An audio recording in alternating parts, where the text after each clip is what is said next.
आशा करता हूं आप सब बहुत अच्छे होंगे। मेरा नाम है सिद्धांत अग्निहोत्री। स्टडी ग्लोस पे आपका बहुत बहुत स्वागत है। देखो, जो भी हो, यूक्रेन ने बहुत बेकार काम तो किया यार।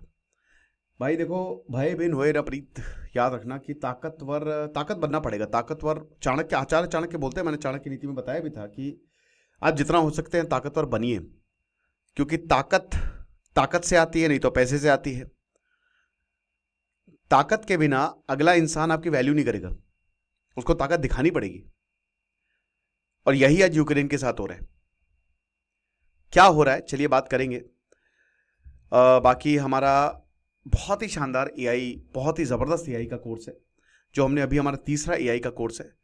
25 लेक्चर्स हैं टोटल, 25 लेक्चर्स, 40-40 मिनट की। एक सर्टिफिकेशन कोर्स है, 1 साल की वैलिडिटी है, 400 रुपये का कोर्स है। इसको अवेल करें, डिस्क्रिप्शन कमेंट बॉक्स में लिंक है। सोवियत का पार्ट रहा है यूक्रेन। यूक्रेन जो है वो कहता है ना कि ग्रेनरी ऑफ द वर्ल्ड। तो पूरी दुनिया को जब ये इतने अनाज दे रहा है तो सोचिए सोवियत को कितना देगा, जहां पे वैसे भी खेती बड़ी मुश्किल है ना, बहुत दिक्कत है वहां पे। तो सोवियत को, मतलब रशिया को, इसने बहुत कुछ दिया है। 15 देशों का समूह 1991 में टूट गया, यूक्रेन भी अलग हो गया। और यूक्रेन में आ गई डेमोक्रेसी। और सोवियत यूनियन जो है भाई, उस समय न्यूक्लियर वेपन सबसे ज्यादा थे। एक समय में तो कोल्ड वॉर इतना आगे बढ़ गया था कि 1 लाख से ऊपर वेपन्स हो गए थे न्यूक्लियर, सोवियत और अमेरिका के। लेकिन अमेरिका ने अपने आप को डेवलप किया, लेकिन सोवियत डेवलप नहीं कर पाया, बड़ी मुश्किल रही। फिर सॉल्ट ट्रीटी होती है तो फिर ये 10,000 पे लेके आए। तो जितने भी न्यूक्लियर वेपन थे वो थे किसके पास? वो यूक्रेन के पास थे। यानी कि एक तरीके से यूक्रेन के अंदर न्यूक्लियर वेपन बन रहे थे रशिया के।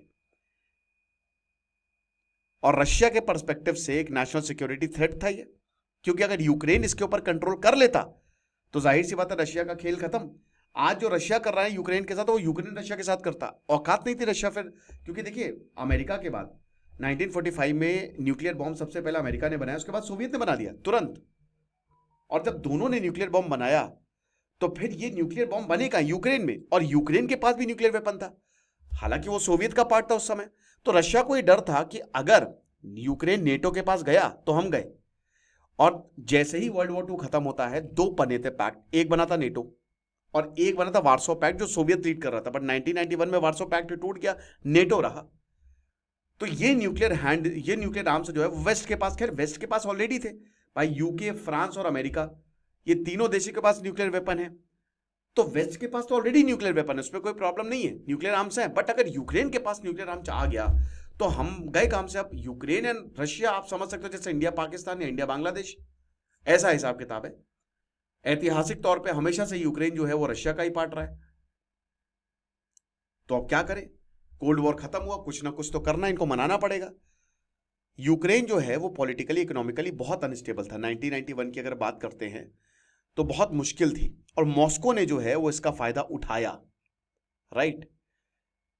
अब मॉस्को ने, देखिए जैसे ही 1991 में सोवियत, क्योंकि सबसे बड़ा बॉर्डर इधर यूक्रेन के साथ ही शेयर हो रहा है, और वो बॉर्डर खाली नाम मात्र का था, लेकिन अब बॉर्डर बन गया। सोवियत में तो कोई बॉर्डर था नहीं, लगना बॉर्डर बन गया।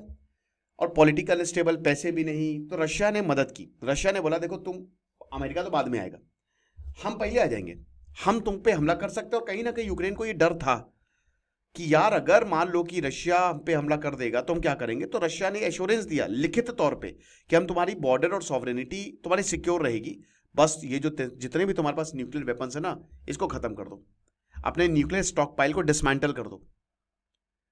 अब उस समय रशिया, भले ही यूक्रेन के पास बड़ी बड़ी पाइपलाइंस थी, सब कुछ था, बट वो सब रशिया से आ रही थी। रशिया ने बहुत पता था रशिया को, मुझे लगता है कहीं ना कहीं, कि एक ना एक दिन ये वक्त आएगा और हमको कैसे आर्म ट्विस्ट करना है हमको पता है। तो रशिया ने एनर्जी सप्लाई यूक्रेन को देता रहा वो, और यूक्रेन पूरी तरीके से डिपेंडेंट था। आज भी यूक्रेन जो है वो बहुत हद तक, इससे पहले भी रशिया पे डिपेंडेंट था एनर्जी सप्लाई के लिए, वो तो युद्ध के बाद दिक्कतें हो गई है, ठीक है। और अभी रशियन हैकर्स ने यूक्रेन की ग्रिड उड़ा दी, 2 दिन तक बिजली नहीं थी, कितने लोग उसमें मर गए। तो न्यूक्लियर वेपन सरेंडर कर दो। और मॉस्को ने बोला कि तुमको ऑयल और गैस हम बहुत कम प्राइस पे देंगे, तुमको पैसे ही नहीं देने, और पैसा भी देंगे, हम इकोनॉमिक एड भी देंगे। अभी तो तुमको बनाना है ना, तुम तो अभी नए नए हो। अब जैसे भारत 1947 में यूनाइटेड नेशन की चिकनी चुकड़ी बातों पे आ गया, वैसे ये भी आ गए। यूक्रेन बहुत परेशान था, इट वॉज एग्जॉस्टेड भैया, वहां पे भी एक बड़ा रेवोल्यूशन आया था। और भाई अगर यूक्रेन कोई ऐसा वैसा नहीं है मेरे भाई, यूक्रेन जो है ना, मतलब बड़ा है। अगर ईस्टर्न यूरोप की बात करें तो यूक्रेन बहुत बड़ा कंट्री है, और मतलब रशिया के बाद सेकंड लार्जेस्ट कंट्री है यूरोप में। मतलब पूरे यूरोप की बात कर रहे हैं हम। और इसकी जो लोकेशन है वो भी बहुत स्ट्रैटेजिक है भाई। नॉर्थ में आप बेलारूस चले जाइए, पोलैंड चले जाइए, स्लोवाकिया वेस्ट में है, हंगरी, रोमानिया, मोल्डोवा जो है वो साउथ वेस्ट में है, और Black Sea of Azov south में है। तो एक तरीके से जो इसकी लोकेशन है ना, वो बहुत ज्यादा इंपॉर्टेंट है। कैपिटल है कीव, उसके बाद खारकीव, ओडेसा और डनाइप्रो है। वही डनाइपर रिवर के एकदम बगल में जो है। ठीक है। अब क्योंकि यहां पे भी बहुत ज्यादा ठंड रहती है तो बड़ा मुश्किल रहता है। लेकिन बात यह है कि ये हमेशा से ही रशिया के पास, 1917 में रशिया में जब रेवोल्यूशन आता है तो उस समय यूक्रेनियन नेशनलिज्म भी डेवलप हुआ। आप समझ रहे हो? अब उस समय हालांकि यूक्रेन ने बोला कि हमको रशिया से अलग करो, यूक्रेन का पीपल्स रिपब्लिक बना, लेकिन वो रशिया ने क्रश कर दिया। तो बोल्शेविक ने पावर को कंसोलिडेट किया, क्योंकि आपको पता है कि 1917 से लेकर 1921 तक 4 साल तक रशिया में सिविल वॉर रहा, Menshevik versus Bolshevik. Bolshevik communist थे, मेंशेविक वो थे जो कि राजा, वो पूरा वो एलीट क्लास उसको सपोर्ट कर रहे थे। तो बोल्शेविक जीत गए और 1921 में लेनिन आ गया। अब जब 1921 में लेनिन आया तो यूक्रेनियन सोवियत सोशलिस्ट रिपब्लिक जो है वो बना, जो कि पूरा कंट्रोल जो था वो रशिया का था। अब उसके बाद आता है स्टालिन 1925 के बाद, और उसके बाद यूक्रेन पर कहर, होलोडोमोर, ह्यूमन मेड फेमाइन। सारा जो भी यूक्रेनियंस ग्रेन या अनाज उगाते थे ना, ग्रेनरी ऑफ द वर्ल्ड बोला जाता है, वो सब रशिया के पास चला जाता था। मर गए, करोड़ों लोग मर गए 1930 में, मतलब बहुत लोग मर गए। वर्ल्ड वॉर 2 में यूक्रेन को जर्मनी ने ऑक्यूपाई कर लिया, और वहां पे यूक्रेनियंस के साथ इतना ज्यादा, मतलब आप ये मान के चलिए 70 लाख लोग मारे गए थे। ज्यादातर यूक्रेनियन ज्यूज थे, यहूदी थे, 1939 और 1945 के बीच में। तो यूक्रेन सोवियत के साथ रहा। फिर 1991 में जब यूक्रेन को इंडिपेंडेंस मिली तो उसने बोला कि भैया हम न्यूट्रल है। हम, मतलब आप समझिए कि इंडिपेंडेंस के बाद ही बोल दिया कि हम न्यूट्रल हैं, हम रशिया के साथ नहीं जाएंगे। तो रशिया को बड़ा झटका लगा। नया संविधान 1996 में बना, और ये देश जो है वो एक डिक्टेटर नहीं बना। जैसे आप अगर देखो स्लोवाकिया में, स्लोवाकिया कह रहा हूं, अरे बेलारूस में, तो अलेक्जेंडर लुकाशेंको तब से है, 1991 से है। उसको खाली नाम की आजादी मिली है 1991 के बाद। लेकिन सोवियत जो है वो यहां पे रहा, और जो ये देश है यूक्रेन, वो एक फ्री मार्केट लिबरल डेमोक्रेसी बना। मतलब एक तरीके से वेस्ट को फॉलो कर रहा था ये। तो यहां रशिया ने बोला कि यार अगर फिर दिक्कत हो जाएगी, न्यूक्लियर वेपन भी वेस्ट के पास चले जाएंगे। ऑरेंज रेवोल्यूशन 2004-2005 कॉन्स्टिट्यूशनल रिफॉर्म लेके आओ। ज्यादातर रेवोल्यूशन जो है रशिया बैक्ड है ना। 2014 में यूरो मैदान, जो ये बहुत मास डेमोन्स्ट्रेशन कि भैया जो भी सरकार आती है वो रशिया के उससे आती है, तो अब हम जाएंगे वेस्ट के पास। और यहां 2010 के बाद से दिक्कतें बहुत ज्यादा शुरू हो गई। रशिया डर गया कि यार ये अब रेवोल्यूशन जो है वो सीआईए करवा रहा है और हमारी सरकार जा रही है। प्रेसिडेंट भागे थे रातों रात रशिया में। ठीक है, ये चीज है। तो अब पॉलिटिकल और फाइनेंशियल एड तो देंगे, तो यूक्रेन ने बोला कि हम अपने न्यूक्लियर वेपन आपको दे देंगे जब तक इनका संविधान नहीं बना। 1991 से लेकर 1996 तक दिक्कतें बहुत ज्यादा हुई। 5 साल में ना रशिया खेल कर गया, और बुडापेस्ट मेमोरेंडम 1994 में साइन हुआ और डील कंप्लीट हुई। और रशिया ने बोला कि तुम्हारी सॉवरेनिटी और बॉर्डर्स को हम हैं अभी तुम्हारे लिए, तुम परेशान मत हो, हम तुम्हारी रक्षा भी करेंगे। अबे तो रक्षा की भक्षक बन गया, यही राक्षस बन गए। 2014 में रशिया ने प्रॉमिस को तोड़ा जब उसने यूक्रेन को अटैक किया और क्रीमिया को एनेक्स किया। और अभी जो करंट वॉर है, जो 4 साल हो गए भैया, चलता ही चला जा रहा है। तो डायरेक्टली वॉयलेशन है प्रॉमिस का। बट प्रॉमिस क्या? कस्में, वादे, प्यार वफा के वादे हैं, वादों का क्या? बुडापेस्ट मेमोरेंडम में एक पॉलिटिकल एग्रीमेंट था, कोई लीगली बाइंडिंग ट्रीटी नहीं थी।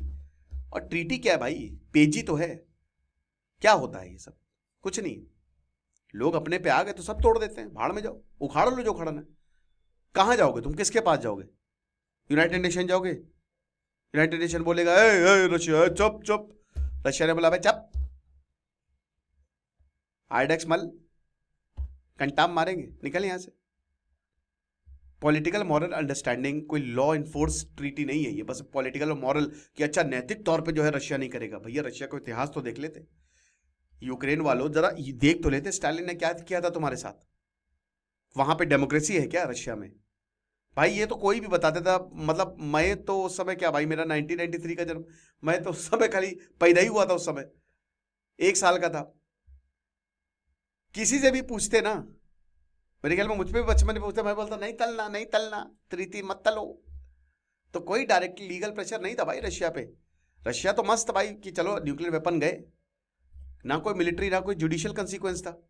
एक्चुअली यूक्रेन पैसे चाहिए थे उसको, उसको पता था कि भाई रशिया से, और देखिए जो वहां पे उस समय भी लोग थे ना वो रशिया डोमिनेटेड थे, ये बहुत बड़ी बात थी। बट अब जो हो गया सो हो गया। आज 30 साल बाद अब पछताए हो ही क्या, जब चिड़िया चुग गई खेत। अब आप पछता रहे हो कि क्या प्रॉब्लम हुई। और यूक्रेन अमेरिका के पास जाता रहा तो रशिया का मूड खराब। रशिया ने बोला अरे यार ऐसे तो, लेकिन क्या यूक्रेन के पास न्यूक्लियर वेपन है? बिल्कुल नहीं है, एक भी न्यूक्लियर वेपन नहीं है। न्यूक्लियर वेपन प्लांट्स है। अच्छा, वेस्ट ने इसको न्यूक्लियर वेपन बनाने भी नहीं दिया, खैर उसमें भी रशिया जो है वो अटैक कर सकता था। जो भी है वो सब इलेक्ट्रिसिटी जनरेशन के लिए है। IAEA से एग्रीमेंट इन्होंने साइन किया है। तो अभी डोनाल्ड ट्रंप व्लादिमीर पुतिन जो है वो बुडापेस्ट में मिलने वाले थे, यही सेम जगह जहां पे बुडापेस्ट मेमोरेंडम जो है 30 साल पहले साइन हुआ। और मीटिंग एकदम से पोस्टपोन कर दी गई। और ट्रंप और पुतिन जो है वो सेम पेज पे नहीं है भैया। अभी पुतिन ने पता नहीं कौन सी मिसाइल टेस्ट कर ली है, सारी कंडीशन गई। यूक्रेन को अब न्यूक्लियर पावर दोबारा से चाहिए।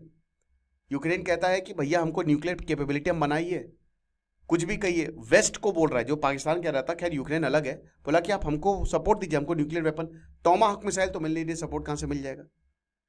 58% यूक्रेनियन सपोर्ट करते हैं कि न्यूक्लियर आर्सेनल, और यूक्रेन कर सकता है क्योंकि उसके पास न्यूक्लियर, अच्छे खासे न्यूक्लियर रिएक्टर्स और बहुत टैलेंट है, राइट। आपको क्या लगता है मुझे कमेंट बॉक्स में बताइएगा। बाकी हमने ट्रैवलिंग चैनल शुरू किया, उसको जरूर सब्सक्राइब करें। Thank you so much.